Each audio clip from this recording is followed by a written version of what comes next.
¿Qué tal, amigos? Bienvenidos a otro capítulo más de El Currículum Oculto. Gracias a las 3 millones de peticiones mentales que nos llegaron, ya estamos de nuevo grabándoles un video y listos para que ustedes se sigan empapando de estas conversaciones por demás interesantes. En este segundo capítulo les quiero traer a un amigo que estuvo con nosotros en una temporada de las pasadas, de las oscuras, de las que quisiéramos que fueran más ocultas todavía. Y quiero que me ayuden a saludar a mi amigo Miguel Ángel Jiménez Rojo. Para los amigos, Rojo, ¿qué tal? ¿Cómo estás? Hola, ¿qué tal? Es un gusto estar aquí con ustedes, amigos del Currículum Oculto. Estaba yo pensando que le íbamos a cambiar el nombre, ¿no? Para Sí. este segmento. Se va a llamar el... ¿Cómo? El Ridículum. El Ridículum Público. El Ridículum Público. Sí, pues la verdad es que un poco sí, ¿no? Pero la verdad está chido, está padre también tener la capacidad de reírnos y ¿por qué no un poquito ridiculizarnos tantito con la idea de llevarnos la vida más tranquila, ¿no? ¿Cómo te va con eso del humor? ¿De qué rumor? De humor del aroma, ¿hueles feo?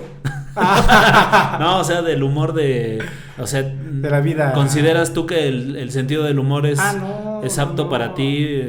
Es algo que me acompaña todos los días. Si no hay risa, no es un día perdido, ¿no? Por ahí decía Chaplin, ¿no? Parafraseando un poco a Chaplin. Tú has estado involucrado en el teatro y pues sin duda eso te lleva a conocer la risa desde su formación, ¿no? ¿Cómo es esta parte en la que se planea una risa y se llega al momento en el que la escuchas del público? Pues es una buena pregunta, ¿no? Porque una vez montamos una escena en donde se supone que tenía que haber risa, pero no lo había. Entonces ahí fallaban los compañeros, porque no sabían cómo llevarla a cabo, ¿no? En ese momento éramos todos novatos en el teatro. Y entonces yo los veía a los compañeros y decía, no, pues sí, ahí sí le hace falta algo, ¿no? Porque, por ejemplo, decía, ¿encontraste la felicidad? La felicidad es posible, busquen la felicidad. Y entonces ya salían a buscar la felicidad y regresaban. Y en ese regresar tenía que decir, ¿encontraste la felicidad? Y el otro tenía que decir, no. Así era la expresión, pero no sé por qué no le salía. No caía y no. También otra escena donde le quitaban los ojos. Dices bien, ¿no? Hay veces que se planea la risa, pero no sale. Entonces tiene que haber más allá de un plan para hacer reír, ¿no? Claro. Yo estuve en un curso de stand-up porque me llama mucho la atención, se me hace una onda interesante. Sin embargo, ¿qué crees? Que nunca encontré, no el timing, porque para hacer reír con la banda cotorreando lo podemos hacer, ¿no? Sin embargo, lo que no encontré fue cómo darme cuenta que era chistoso y que no sé si me explico, ¿no? Sí, claro. Entonces el agarrar y yo escribir un chiste y no saber si era chistoso o no era chistoso, como que no me cabía en la cabeza, a lo mejor en mis estructuras de pensamiento, ¿no? El saber que, por ejemplo, a lo mejor yo sé que este video o lo que estamos haciendo pues tiene ciertas bases, ¿no? Sé que se va a grabar en cierta calidad del audio, sé que el video va a salir de algún modo y ya de ahí parto, pero en el caso de ese curso con esa persona que fue, espero un día poderlo tener aquí, pues no encontraba yo ese timing, ¿no? Que como le dicen, y yo creo que eso es un poco lo que pasaba, ¿no? A lo mejor necesitaba esa manera de entregar el chiste para que cayera en el público. Sí, fíjate que uno de los teóricos del teatro, Eugenio Barba, habla acerca de una especie como de, vamos a llamarlo, simbiosis o relación biológica entre el público y el actor, ¿no? Entonces, más allá de no es solamente el planear que se vayan a reír o no, sino que hay un fenómeno, ¿verdad? Ahí de una interrelación. Entonces tiene que ver muchísimas cosas, ¿no? ¿Crees que tenga que ver, por ejemplo, la empatía? Dicen que hay neuronas de la empatía, ¿no? Que cuando yo bostezo, sí, el otro. El otro Y también. si a ti te dan también esas ganas de bostezar, pues entonces tus neuronas están bien despiertas, ¿no? Esa neurona de la empatía. Y pues seguramente hay otros procesos. Claro, el estornudo, ¿no? También sucede lo mismo, ¿no? Entonces, pues es interesante esta pregunta que tú planteas. ¿Cómo Fíjate se que, aprende? que yo considero que en el teatro me ha llamado siempre mucho la atención. Nunca lo he hecho. No, no es cierto, sí. Me tocó ser el diablo de una pastorela ahí en la UPN, en la universidad. Ah, sí recuerdo eso. Sí recuerdo ese papelón. Y la verdad es que es una experiencia interesante porque por mucho que se diga en el discurso que ay, que te vuelves otra persona y todo eso, a veces no lo dimensionas hasta que lo vives, hasta que realmente yo llegó el momento en que me salí del diálogo, o sea, me salí de lo que se suponía que tenía que decir y me dediqué a cotorrear dentro de la misma línea narrativa de la historia y la neta me la pasé súper chido y saqué risas con cosas que no estaban ahí y que yo veía que a los demás compañeros que estábamos actuando entre comillas, pues hasta les sacaba de onda porque me salía Sí, yo del bueno. guión, cotorreaba, decía, le hacía burla al público y mucho de eso, nadie sabe, mucho de eso no venía ni en el guión. Fíjate que tú tocas una cosa bien importante. Dijiste, uno deja de ser quien es, Ajá, parafraseándote un poquito, ¿no? sí, Yo creo que no. Bueno, en mi caso, a lo mejor estaríamos hablando ya de unos niveles ya muy máster, ¿no? Pero en mi caso, lo que hay en el papel que me ha tocado interpretar, tengo un papel en la obra Animalario, que es uno de los protagónicos, ¿no? eres un ajolote. Ah, exactamente. Y en ese papel siento que hay parte de mí. También tengo un papel pequeño también en un monólogo, es algo como, pues hay un extra, ¿no? Igual también siento que lleva algo de mí. Pero, fíjate, vamos a joder a Heidegger en este momento. Pero yo creo que también somos lo que nos limitamos a veces para caer en la sociedad o a veces para no caer en ella, ¿no? Exacto. Entonces, también yo soy lo que no le muestro a la gente para caerle mejor, ¿no? Pero fíjate que es polémico, ¿verdad? Claro. Porque mira, si ahorita me acabas de traer algo a la mente. El papel del animalario, primero soy un poeta, filósofo, amante de la naturaleza. Y después me intoxico y me desbordo y me vuelvo un loco. Ese loco creo que es esa parte mía que oculto ante los demás. Claro.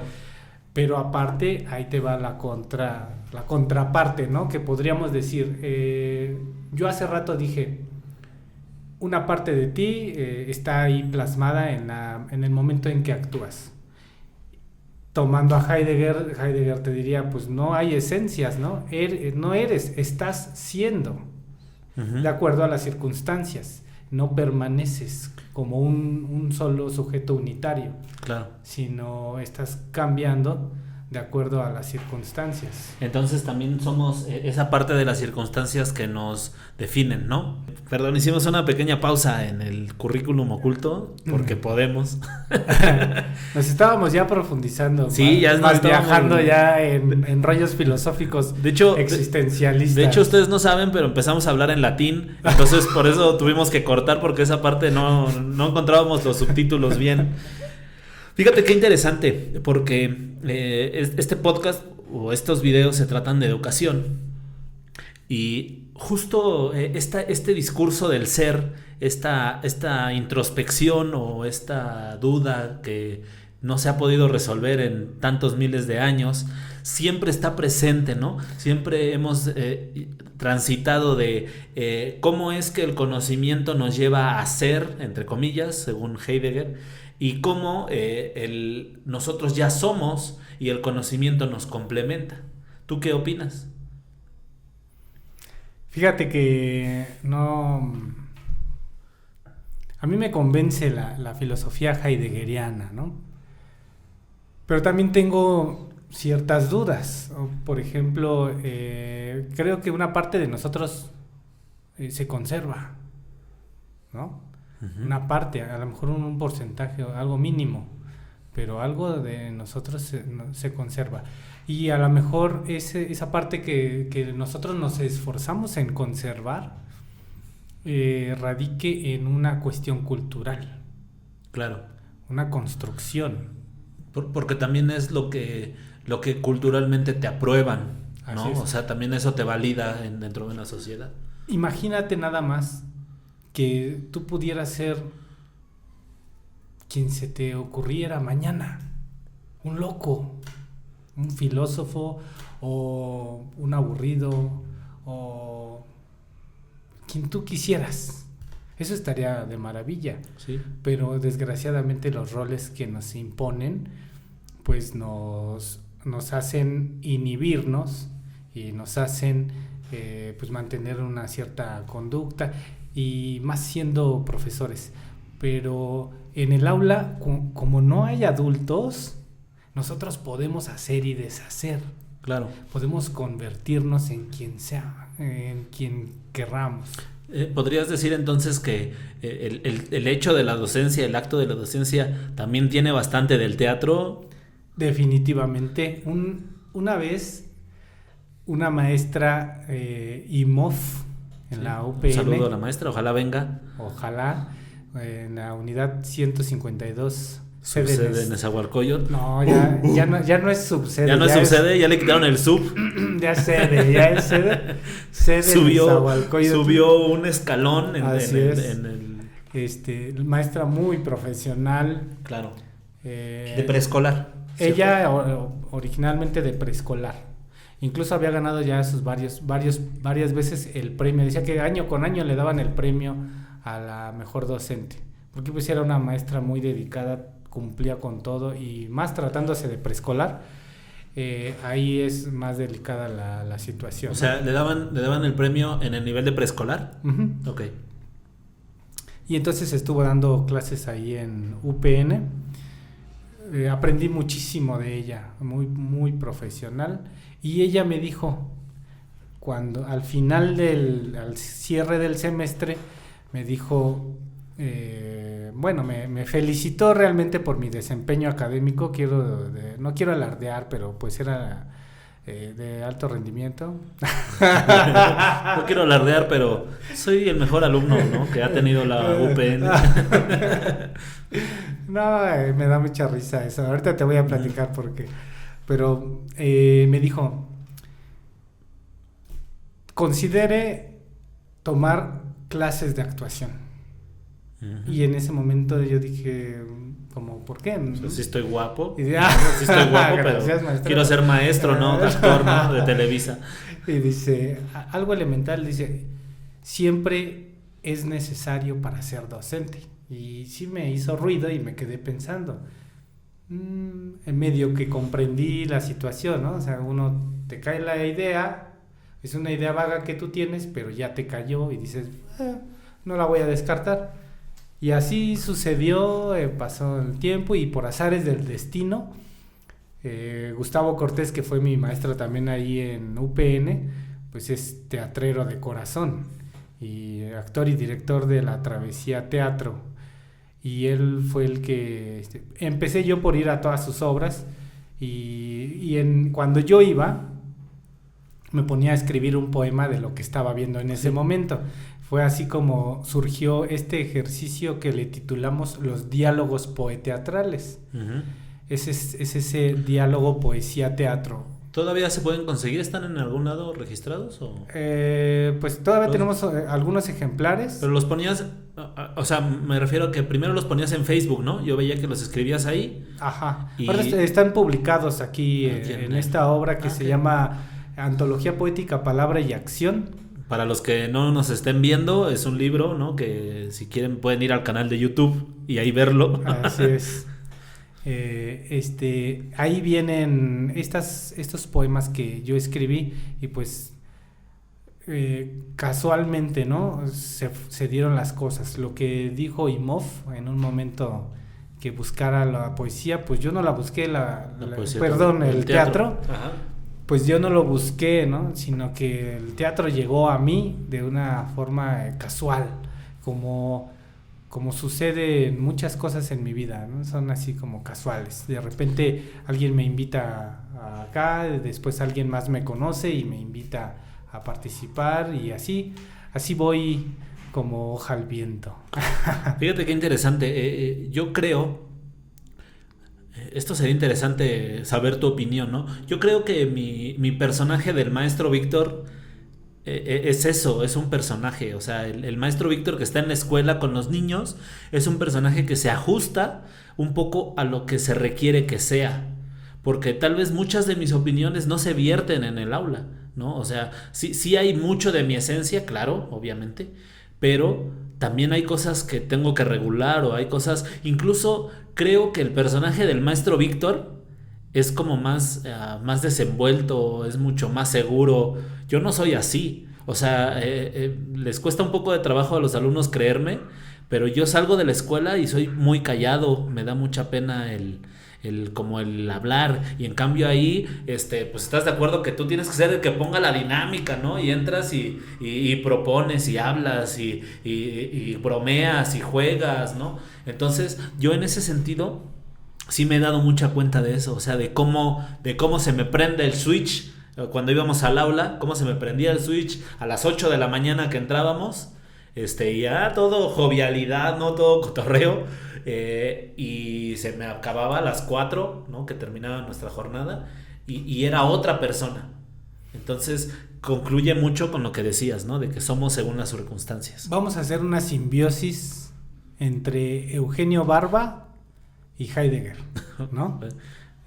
Por un lado, tienes que acoplarte a las circunstancias, sí, y las circunstancias sí. En el aula te están haciendo, sí, ¿no? Y por otro lado, existe una interrelación biológica entre podríamos llamarlo un ecosistema, sí, ¿no? Un ecosistema de seres, de organismos. Ajá. Claro, y incluso lo decía Durkheim, ¿no? Que el salón era un microcircuito social, ¿no?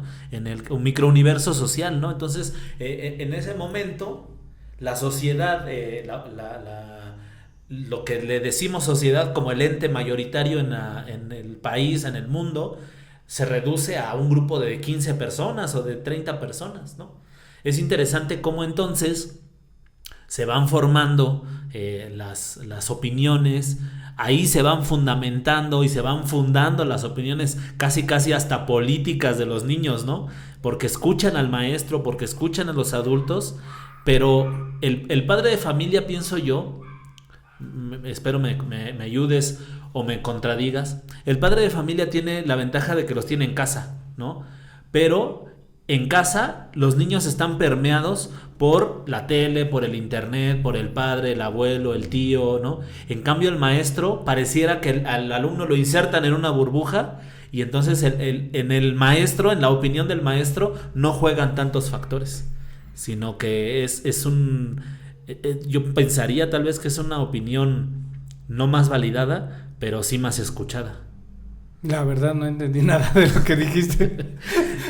Pero sí, ¿no? O sea...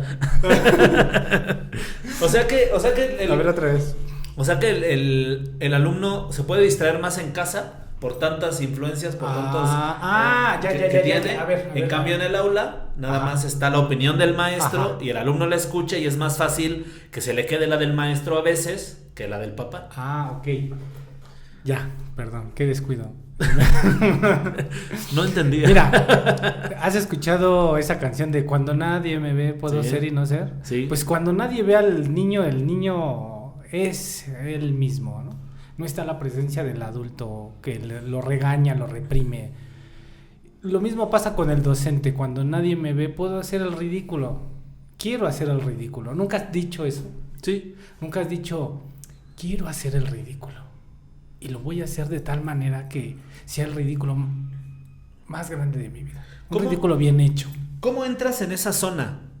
En esa zona de pensamiento en la que ya te dejas ir, en la que ya el ridículo se vuelve parte de ti como Liverpool, ¿no? O sea, ¿cómo haces eso? A mí me ha pasado en alguna fiesta. Yo antes, ya no lo hago tanto, pero antes decía yo, bailar es para divertirte. Y entonces hacía, más que bailar, hacía como una serie de muecas y de mímicas, pues cagadas, ¿no? Que la idea de eso no tenían otra cosa más que cotorrear. Y llegaba el punto en el que no me da pena, o no me daba pena. Pero si me dices ahorita, a ver, hazlas, la neta no lo haría porque siento vergüenza. Pero ¿cómo haces para ingresar a ese estado de pensamiento cuando, por ejemplo, eres maestro, cuando tienes que ir al teatro, cuando lees a lo mejor parte de lo que escribes? Bueno, la verdad no te entiendo porque quizá eras muy joven y esas sustancias psicotrópicas que utilizabas Eso no que eran fumaste. buenas. Pero Eso que fumabas. Pero no, ¿qué estábamos diciendo? Esa sustancia psicotrópica que usaste. Sobre el ridículo. Ajá. Sobre el ridículo. Bueno, es que hay de ridículos a ridículos, ¿no? Un ridículo en donde sea una cosa honesta. Un ridículo en donde tú quieras divertirte, quieras expresar, escuchar a tu cuerpo, escuchar a tu mente y tus emociones. Es un ridículo honesto, ese ridículo hay que hacerlo. Pero un ridículo que quiera aparentar algo, que quiera llamar la atención de una manera efímera o tonta, burda, yo creo que ese sí no. Entonces, qué bueno que tocas el punto, ¿no? Hay que hacer un ridículo, pero un ridículo encauzado, un ridículo orgánico, un ridículo que tenga que ver con tus entrañas y tu cuerpo, que vaya acorde con la circunstancia de esta que te va a forjar en ese momento. Claro, a mí se me figura un poco como esta película de Soul, ¿ya la viste? No. Es una película donde hablan, son almas, no te la quiero arruinar si es que la piensas ver, está buena.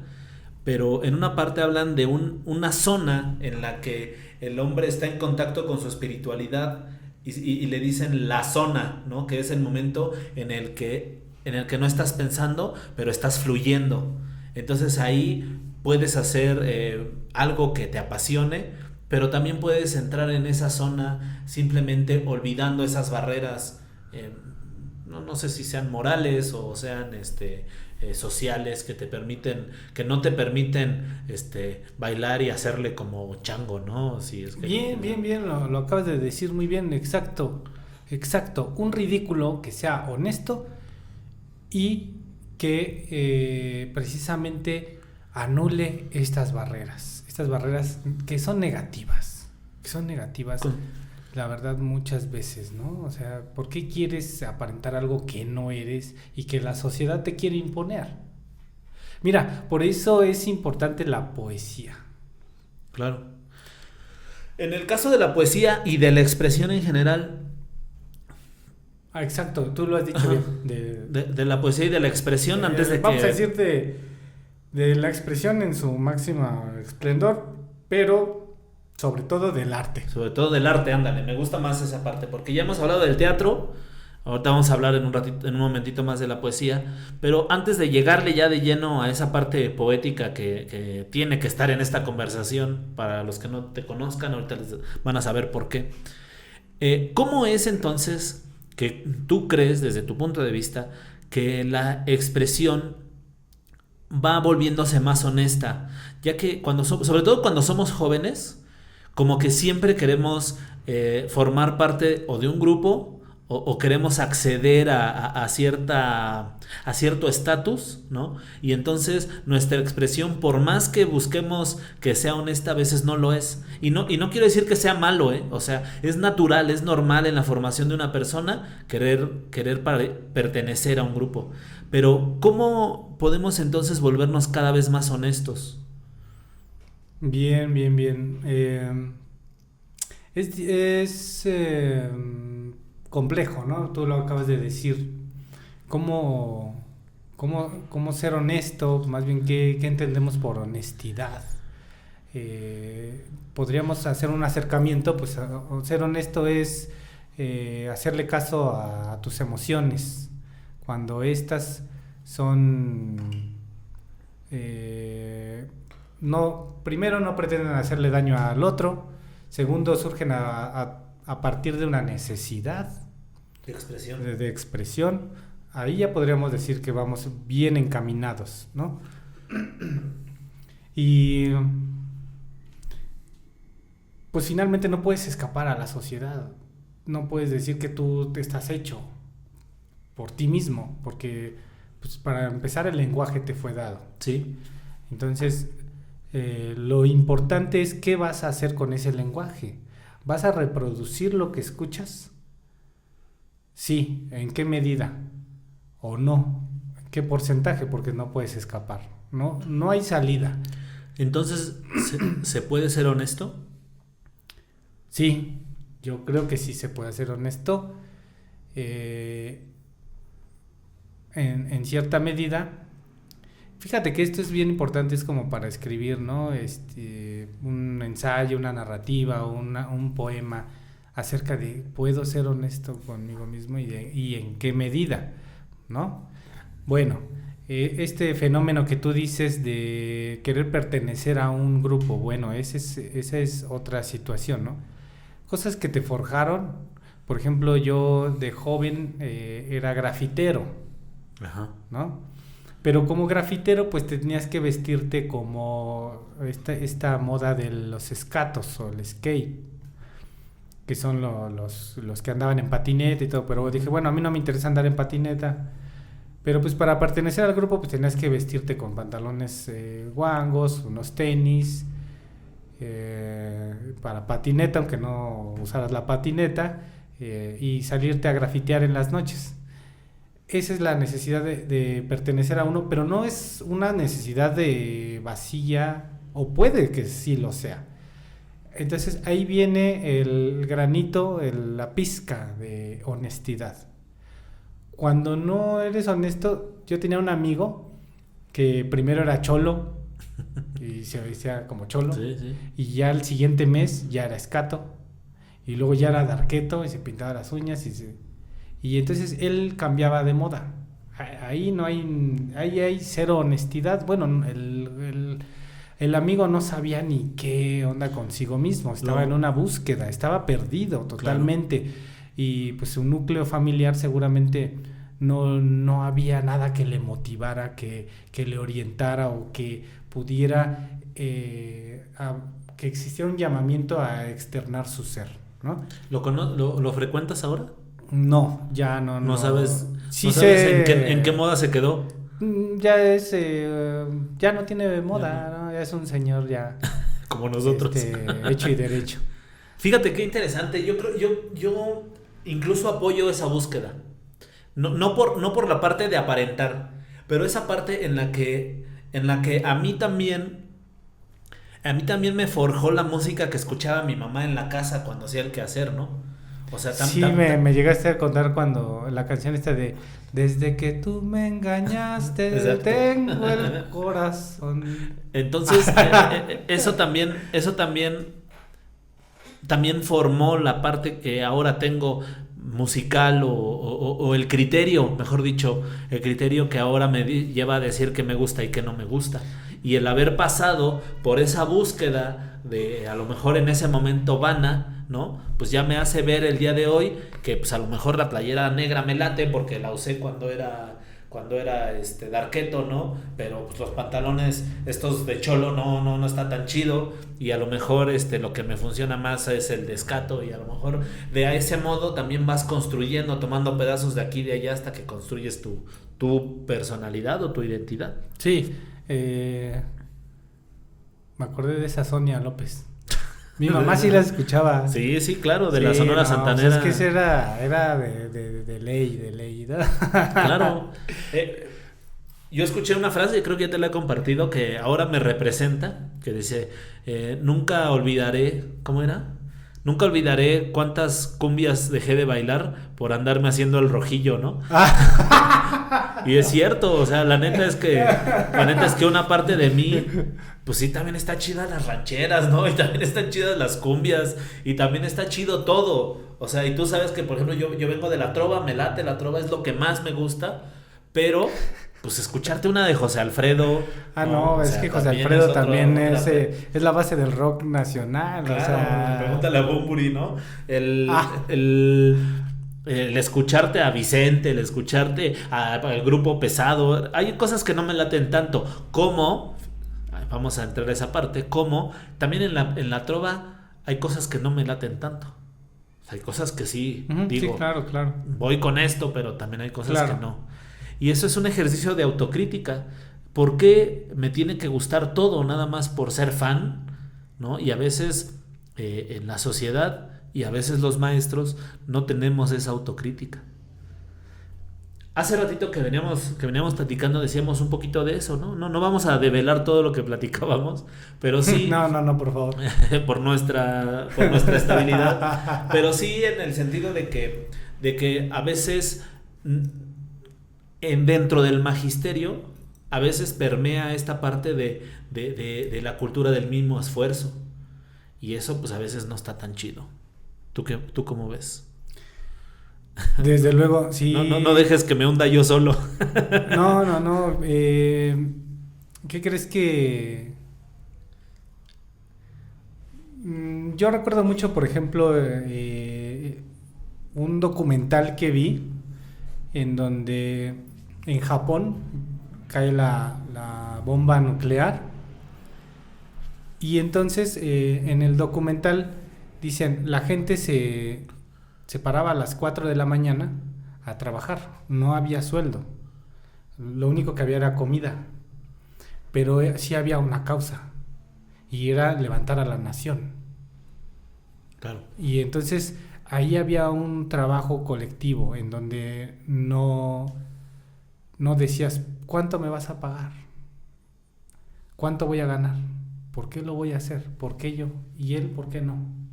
Ahí no había nada de eso. Era, todos tenemos que levantar la nación.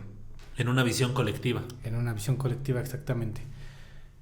Esto nos lleva a pensar en que el ser humano en situaciones complicadas va a maximizar todo su potencial.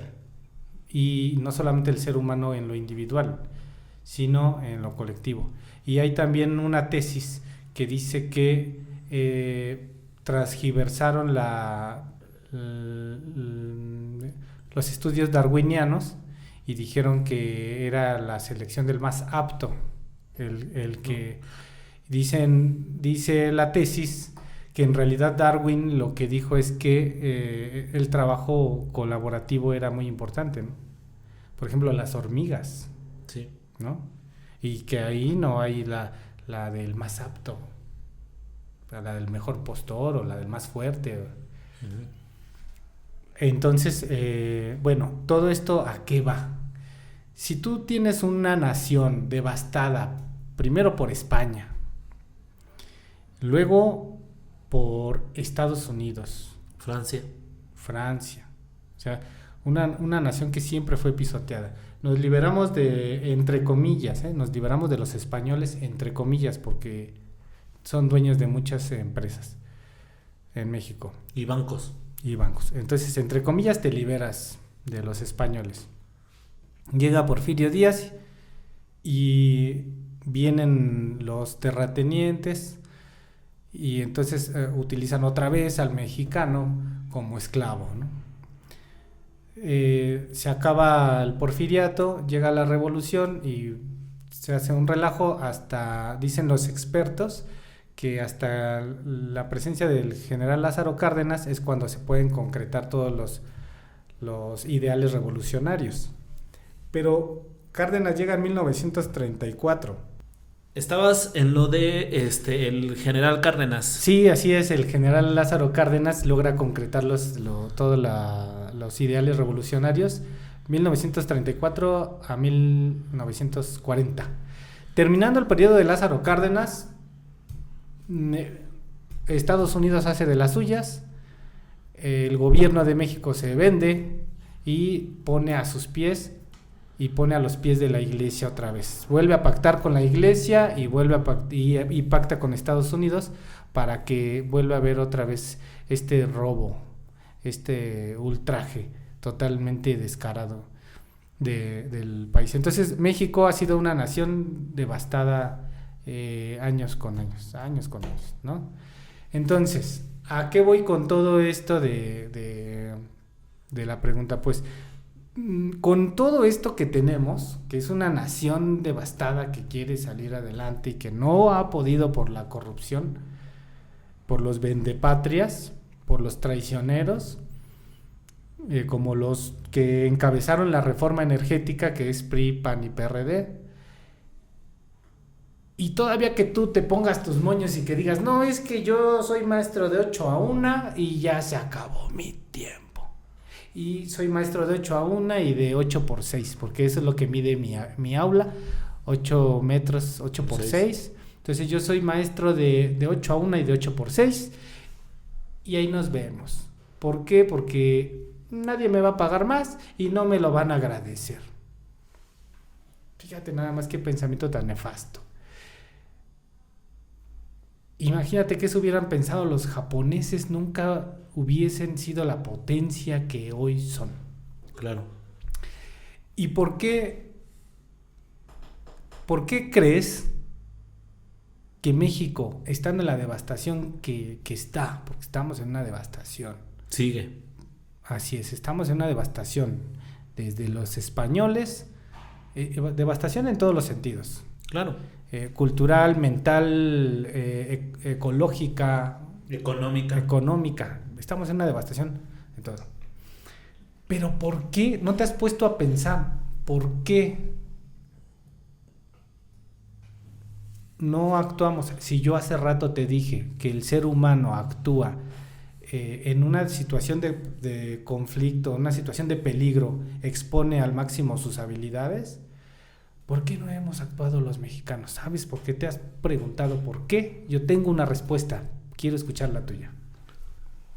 Yo creo que porque se ha introyectado a través de los medios, también a través de la educación formal e informal, que no podemos. Se han introyectado algunos ideales de riqueza y de sociedad que no son acordes a lo que es nuestra realidad.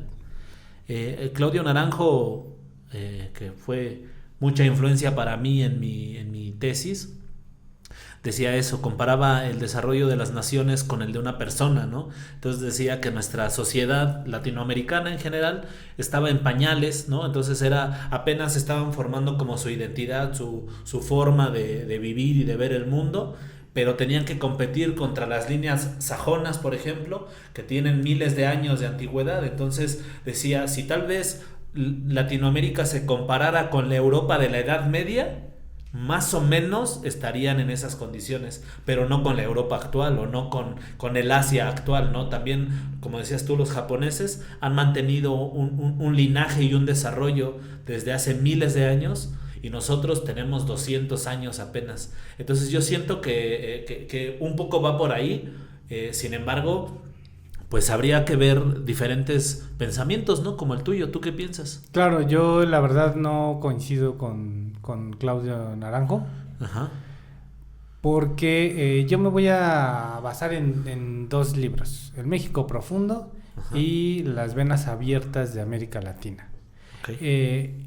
Ambos libros nos dan una visión de lo que es, de lo valioso que es, de lo valiosa que es la cultura prehispánica, y que no se compara con los europeos. No tenemos nada que pedirle a los europeos.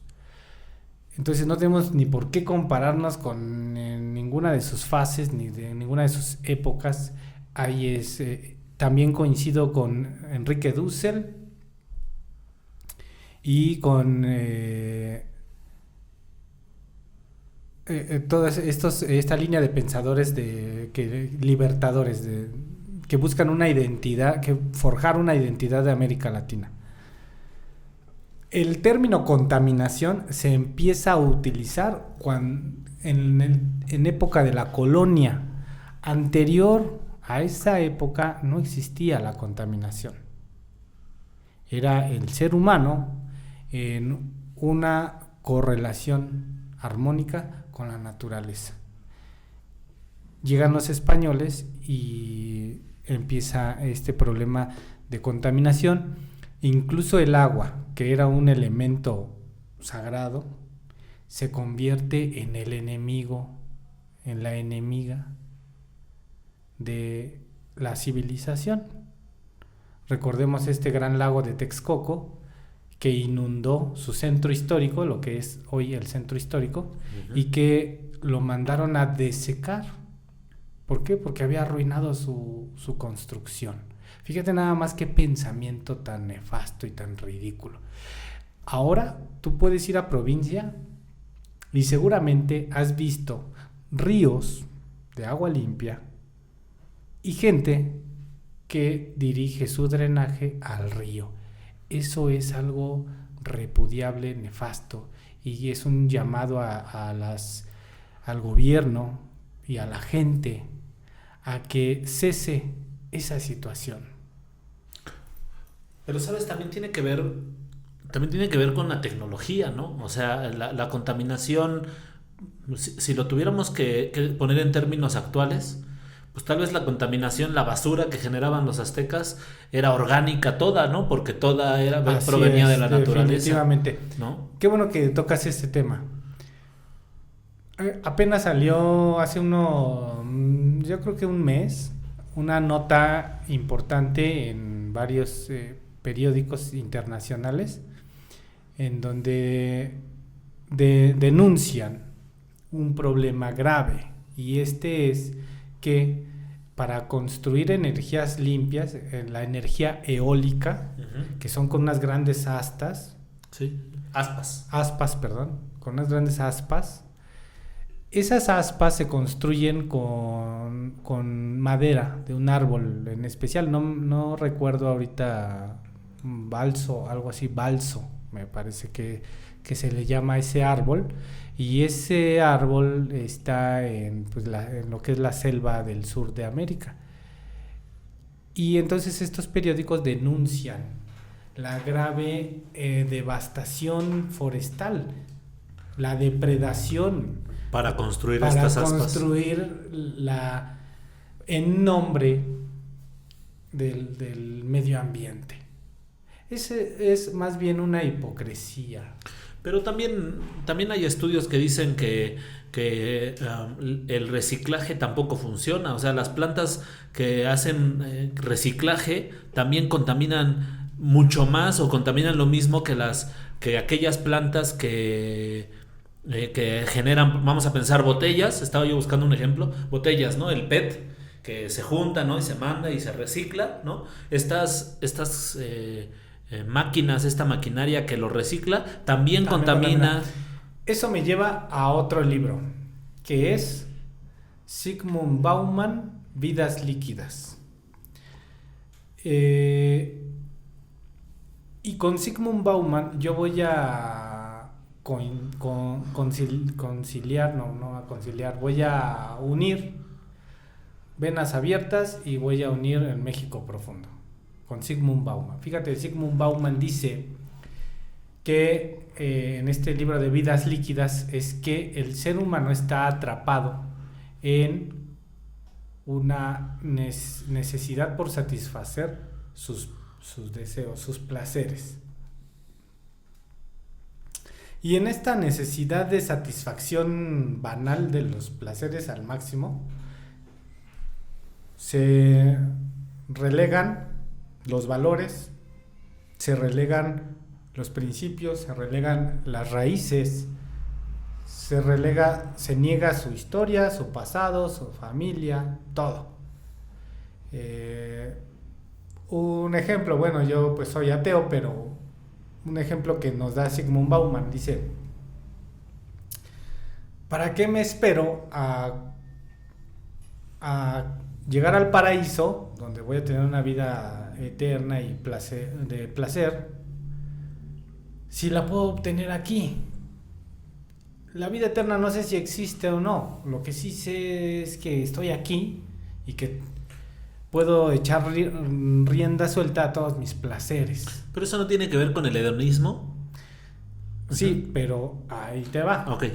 Perdón, no te Lo que plantea Zygmunt Bauman es que tenemos que construir una situación alterna a esta despilfarre capitalista, y también lo está en Vidas en el México profundo. Hay que construir alternativas en que puedan frenar un poco la barbarie y la depredación capitalista. Y vas a decir que soy un soñador y que soy un utópico. Pero no soy el único. ¿Has visto lo que sucede en Cherán, Michoacán? No. Te voy a platicar. Es una historia muy hermosa, en donde Cherán es una comunidad en Michoacán, y los árboles se estaban talando, pero a granel. Entonces las mujeres de Cherán, Michoacán, se congregaban en la iglesia, como todos los domingos, y le dijeron al padre, ¿sabe qué? Pues están ya nuestros montes, están pelones, y nuestros hombres no hacen nada. Padre, nosotros vamos a empezar a ponerles un alto, y queremos nada más que nos dé la bendición, porque lo vamos a hacer. Y el padre les dijo: vayan, que no les va a pasar nada, ¿no? Y es la bendición y todo va. Fueron las mujeres quienes pararon los trailers llenos de madera, les prendieron fuego, corrieron a los madereros, estos rapaces, y los hombres del pueblo dijeron: bueno, ¿qué onda con nosotros, no? Y entonces se armaron y fueron a correr a todos los partidos políticos, a todos los la politiquería de la comunidad, los corrieron. Y ya tienen bastantes años como un pueblo autónomo. Ahí hay visitas de extranjeros que están viendo cómo se organizó ese pueblo, cómo viven en armonía, cómo viven en paz con el medio ambiente y con todo este legado histórico que tenemos como América Latina. Y te voy a decir que son un ejemplo a seguir, porque tienen el colector de agua pluvial más grande de América Latina. Y lo lograron ellos solos. En 4 años, ahorita llevan más, han de llevar como unos 6 años, 7 años como comunidad independiente. Ese colector pluvial lo lograron en 4 años. Y de ahí sacan agua potable, la venden. Fíjate que se me hace bien interesante, porque sin duda este ejemplo de autonomía y de darle una cachetada al sistema, sin duda es inspirador. Pero no tendríamos que cuestionarnos que justo el sistema que tenemos, justo el sistema que construimos, pues nace de estas primeras necesidades, de estas necesidades primarias, porque a final de cuentas el gobierno que tenemos hoy, sin hablar de partidos políticos o de personas, me refiero al modelo de gobierno y al modelo económico, nació de una organización similar hace 300 o 400 o 1000 años, ¿no? Entonces, ¿cómo es que a la generalidad, a nosotros que somos tan inteligentes y leemos tantos libros, cómo es que no nos ha caído el 20? Que a final de cuentas el diputado, el presidente, el político no están ahí para enriquecerse a costa de nosotros, sea cual sea su nombre y sea cual sea su color. A final de cuentas, ellos estaban ahí para hacer lo que hace la persona en Cherán, que vigila que no se roben la madera, o que vigila que no se roben el agua. A final de cuentas, esa es la esencia del policía, ¿no? Y a final de cuentas, en Cherán tiene que haber un güey, perdón por el florido, tiene que haber una persona, un güey que diga qué se hace y qué no se hace, a una persona que tome una decisión.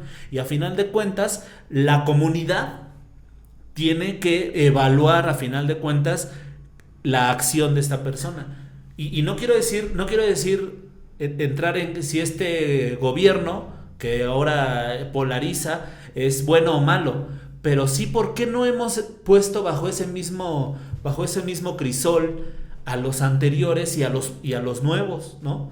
¿Por qué no hemos hecho este ejercicio de decir, realmente esta persona, sea quien sea, está cumpliendo con lo que su encargo le dice?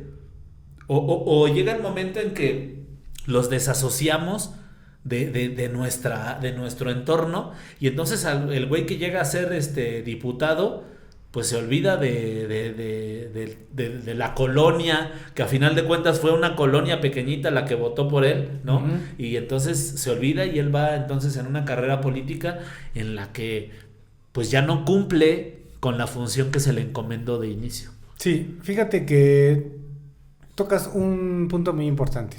Dijiste, el presidente polariza. Ajá. No dije él, o sea, me refiero a que en este momento está como muy polarizado todo, ¿no? Sí. Los que están a favor odian a los otros, y los que están en contra odian a los de un lado, ¿no? Pero te voy a decir la razón, ¿no? Aquí, pues es la lucha de poderes primero, pero hay algo más allá de la lucha de poderes, ¿no? O sea, yo entiendo que estén bien ardidos los otros partidos políticos porque estaban ganando miles de millones de pesos. Eso se entiende, ¿no? Se entiende que pues son personas que no tienen una moral, bueno, sí, moral sí, pero no tienen una ética. No tienen no tienen principios, no tienen... son... no sé. Sí, los ves desnables, ¿no? Sí. Bueno, pero espérame. Fíjate lo que te voy a decir. Apenas descubrieron que Estados Unidos, la embajada de Estados Unidos, está inyectando dinero a las asociaciones de empresarios e intelectuales orgánicos. Ese es un concepto de Gramsci. Un intelectual orgánico es aquel que utiliza su intelecto, su capacidad de investigación, para servir a organismos con intereses particulares. Que no... un intelectual vendido. Un intelectual vendido que no se compromete con la verdad, sino al contrario, con la mentira. Ahora, espérame. Esta inyección millonaria que está haciendo Estados Unidos en México para que los medios de comunicación le digan a las personas, nos van a llevar a Venezuela, el presidente es muy malo, es un peligro para México. Son miles de millones de pesos invertidos, y a eso se le conoce como un golpe blando, y esos golpes blandos se dan en todos los países donde llega un gobierno de izquierda, un gobierno que no está a favor de la venta del país a bienes extranjeros, un gobierno que apoya a las sociedades, a los grupos más vulnerables, un gobierno que le pone freno al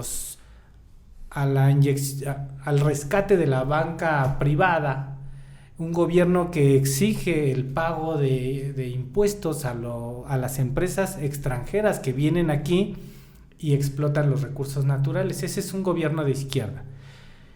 Entonces, como no le conviene a Estados Unidos que a sus empresas les cobren los impuestos, como no le conviene a Estados Unidos que nosotros pongamos refinerías para tener nuestra propia gasolina, como no le conviene a Estados Unidos todo lo que está haciendo el gobierno actual, pues entonces está inyectando dinero a estas empresas para manipular a la gente a través de los medios de comunicación y decir que el país está polarizado. Fíjate nada más.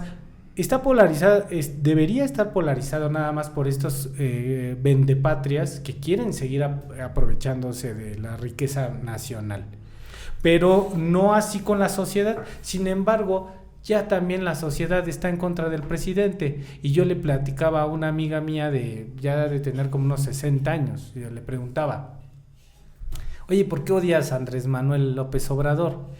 Y me dijo, no, ni me lo toques, ni me lo menciones, no, es un peligro. Digo, ¿por qué es un peligro? Pues no sé, pero es un peligro. Y le digo, ¿sabías que está poniendo un freno a la iniciativa del PRI, PAN y PRD de la reforma energética que pretendía vender por completo Pemex? Y recordemos que Pemex es la mayor fuente del Producto Interno Bruto Nacional. Si tú vendes Pemex, adiós educación gratuita, adiós servicios de salud gratuito, adiós obras públicas. Todo viene a manos de la privatización. Otro amigo se quejaba de que el gas, oye, tu presidente ya me subió el gas. Sí, pero ¿qué crees? La reforma energética le permitió a las empresas, de cuenta que Pemex, y vienen gráficas ya, Pemex vende a un precio y les vende a empresas privadas, y las empresas privadas elevan el costo, y no puede hacer nada el gobierno porque el PRI, el PAN y el PRD votaron para que se llevara a cabo la reforma energética. Y lo que está haciendo el presidente es empezar a poner un freno, empezar a poner límites a la barbarie, a la depredación. Entonces, la polarización no está no debería estar en el pueblo, solamente en los magnates. Pero está en el pueblo, en el más humilde y en el más ignorante, porque están siendo bombardeados diariamente por los medios de comunicación que dicen que el presidente es un peligro para México. Por eso es que estamos polarizados. Aquí hay una situación, mira, fíjate qué interesante la idea que veníamos platicando, en la que no necesariamente tenemos que estar de acuerdo. Yo no estoy de acuerdo con lo que tú dices. Realmente me parece que estamos siendo víctimas de un efecto que tiene que ver con las redes sociales, ¿no? Las redes sociales, en sus algoritmos, en su manera de operar, porque al final de cuentas son un negocio, te muestran a ti la información que confirma tu opinión, y a mí me muestran la que confirma mi opinión. Entonces, en cada uno de los argumentos que tú comentas, pues también yo he escuchado uno que lo debate, ¿no? Sin embargo, pues este no es el podcast de política, ¿no? Este era de educación. Sin embargo, sí es interesante cómo lo que tú dices yo no lo sabía, pero seguramente lo que yo pienso tú tampoco lo sabías.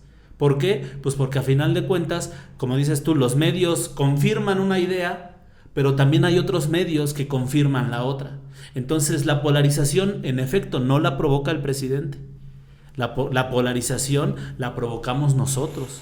Se genera en el momento en el que yo estoy tan inmerso en mis redes, yo veo el contenido que a mí me satisface, me confirma mi idea, y entonces me hace creer que aquel que piense diferente que yo está mal. ¿Por qué? Pues porque si yo veo 10 videos al día que me dicen que el presidente es malo, por poner un ejemplo, pues entonces ya para mí mi opinión está fundamentada en esos 10 videos. Pero también hay una persona como tú que ve el video contrario, porque a final de cuentas creadores de contenido para la izquierda y para la derecha hay, ¿no? Hay unos que dicen una cosa y hay unos que dicen otra. Pero ¿sabes qué rompe todo eso? El papelito. Uh-huh. ¿Y qué crees? Pero ¿qué crees? A final de cuentas hay un pero cheque. Pero papeles salen para todos lados y papeles salen de un lado. Espérame. Y a uno le destapan una cosa y al otro le destapan otra. Hay cheques de la embajada norteamericana emitidos por la Agencia Estadounidense para el Desarrollo Internacional. Sí, seguramente los hay. A ver, yo no quiero Espérame. Ese es el problema, que se cree. No, pero déjame terminar porque ya te llevaste 10 minutos del podcast. Vamos a agarrarnos Mira, la situación aquí es que dices, y dices bien, o sea, yo no estoy diciendo que tú estés mal, o sea, yo estoy diciendo que la manera en la que consumimos el contenido nos hace creer que yo estoy bien y te hace creer que tú estás bien. Pero, y no nos deja ese lugar a la duda. O sea, y eso es a lo que yo me refiero con la polarización. La polarización no es que estemos enfrentados. Para mí, tú puedes creer en este presidente o en otro.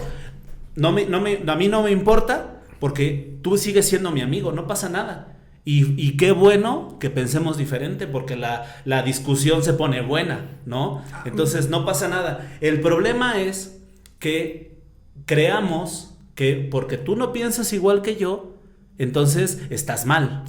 No, mira. Sí, efectivamente alguien está mal. Pero no es el caso. Pero no soy yo, Obviamente yo tengo las pruebas, ¿no?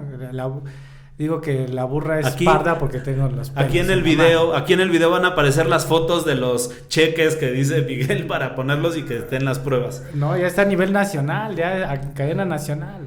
Es que mira, pero también en cadena nacional estuvieron los videos donde le dan dinero al hermano del presidente. O sea, eso es a lo que me refiero, o sea, que para un lado estira una cuerda y para el otro lado estira la otra. Sí, porque van a implementar todos los recursos que sean necesarios. Y el aparato, y a final de cuentas el aparato mediático estuvo vendido al poder, sigue vendido al poder. Pero te voy a decir una cosa. Y el día de hoy hay un aparato mediático que está también con el nuevo poder. Claro, pues siempre va a haber una lucha de poderes. Pero te voy a decir una cosa. Chinga tu madre. Y te aviento mi libro. No. No hay que, ¿cómo podría decirte yo? Apasionarnos. Claro. Más allá de, ¿por qué? Porque vuelvo al punto. Este país está devastado. ¿Qué vas a hacer tú? ¿Qué va a hacer usted? Sí, usted, señora, usted, señor. Para los que están escuchando el podcast, niño. Él está volteando a ver a la cámara y diciendo eso. Tú, niño, tú niño. ¿Qué vas a hacer? ¿Vas a seguir jugando videojuegos mientras el país está devastado? Tú, maestro, ¿vas a seguir siendo maestro de 8-1 y de 8x6? Ese es el punto realmente. ¿Qué vamos a hacer? Tenemos que dar más de nosotros en todos los rubros. Y otro concepto de Gramsci, tenemos que salir de nuestro ámbito. ¿Por qué? El maestro es un líder o debería ser un líder social. No lo es en muchos casos, tristemente. Pero el maestro debería posicionarse como un líder social, un líder que le entra a la política, que platica con la comunidad escolar, que informa para que la comunidad tome sus decisiones, pero informadas, ¿no? ¿Quiénes fueron los que avalaron la reforma energética? ¿Qué consecuencias trae la reforma energética? ¿Por qué usted ve Repsol en las gasolinerías? Repsol es una empresa española. ¿Dónde se irá el recurso recaudado por esta empresa? ¿Le conviene a México? ¿Ha bajado el precio? ¿Le hicieron creer con engaños que iba a estar mejor? ¿Quiénes son los responsables de esta reforma energética? Ese es nuestro papel como docentes. Nuestro papel como docentes en una nación devastada no es decir que somos maestros de 8-1 y de 8x6. Claro. Nuestro trabajo como la nación japonesa es dar más de nosotros mismos y no esperar a que nos lo agradezcan. Fíjate que vamos a cerrar con esta última idea en la que el maestro tiene que ser el agente de cambio social que en el papel se dice, ¿no? Sin embargo, y yo llamo a eso, ¿no? Llamo a eso porque aquí seguramente va a haber una persona, no, seguramente va a haber más personas que se identifiquen con tu visión o con la mía, ¿no? Sin embargo, yo quiero decir claramente que las dos son parciales. ¿Por qué? Porque tú tienes las pruebas que te validan tu opinión y yo tengo las mías. Y no por eso tendríamos que ser la última vez que nos sentemos a platicar. Todo lo contrario. Por ahí escuché que en un momento en el que estamos tan polarizados, por ocupar la palabra para que se entienda, el diálogo pues, es un acto de rebeldía, ¿no? Entonces, está bien y qué bueno. Yo quiero celebrar que el día de hoy tú tengas tu opinión, que yo tenga la mía y que en este momento estemos haciendo este ejercicio de tolerancia y de empatía, de poder sentarnos y escuchar qué tiene que decir el otro, ¿no? Y eso sí nos va a hacer mejores maestros y sí nos va a hacer mejores personas. Entonces, aquel compañero que esté, como dices, con un pensamiento tal vez limitado a su sueldo y limitado a sus funciones docentes, pues también seguramente estará limitado a las opiniones de un grupo en particular, ¿no? Entonces, ¿por qué no hacemos este ejercicio de un día escuchar al otro, ¿no? De escuchar al otro grupo, de un día que a lo mejor yo escuche a este cuate, a Gibran, ¿no? Y tú tal vez te veas el pulso de la República, ¿no? Y entonces escuchar y ver si realmente, cuestionarme todos los días si realmente mi opinión está tan validada o simplemente estoy siendo presa de un aparato mediático en el que se confirman unas ideas y se busca totalmente negar otras, ¿no? Entonces, amigos, les agradezco mucho el habernos aguantado, el haber estado con nosotros y nos vemos la próxima semana. Muchísimas gracias, Miguel. Yo digo que el público nos regale comentarios. ¿Quién ganó este debate? Claro. Y yo creo que se queda pendiente. Tenemos que seguir. No hablamos de la poesía, que era lo que veníamos a hablar. Sí, a ver, si quieren un debate, díganos, pónganlo en los comentarios y nos sentamos y ese día sí nos traemos las pruebas acá como los políticos, ¿no? Nos traemos, aquí está el cheque y acá está el video y acá está... Pero ya para finalizar, y esto sí es totalmente para unir. Vamos a finalizar 7 veces a la población mexicana. Estamos en una devastación nacional provocada por muchos años como ya dijimos, ¿no? Españoles, de todos los países. De saqueo total, brutal. Dejémonos ya de payasadas. Tú no vas a cambiar al gobierno, pero cambia tú. Claro. Da más de ti, como lo dieron los japoneses, como un ejemplo internacional de lucha, de honestidad. Hablamos de la honestidad, acuérdate. Hablamos de ser honestos. Y hablamos de construir.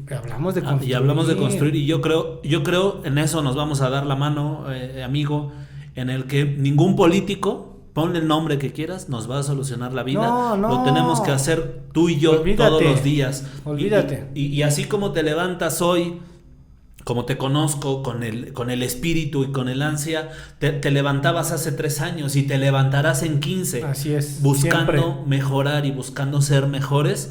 Y por qué no llevarle estas ideas no de seguimiento, pero sí de crítica a todos los niños y a todas las personas que nos escuchen. Y yo a eso llamo a todo mundo. No me crean a mí, no le crean a Miguel, vayan ustedes, investiguen. Y si ustedes encuentran el cheque, créanlo, y si no lo encuentran, cuestiónenlo. Y cuestionenlo a él y cuestionenme a mí. Hagan un ejercicio propio. Y lo más importante, den más de sí mismos para levantar a la nación. Y otra cosa muy importante, síganos en nuestras redes sociales, IDN Educativo. Aquí les voy a poner aquí en la descripción los canales y las redes de Miguel y obviamente las mías. Y yo voy a cerrar ya con el argumento ya lapidario para que esto se termine. Ya son las 7:30, más de 7:30. Ok. Hasta luego. Bye. Se acabó. Ni hablar. Ni hablar. No manches, se puso candente.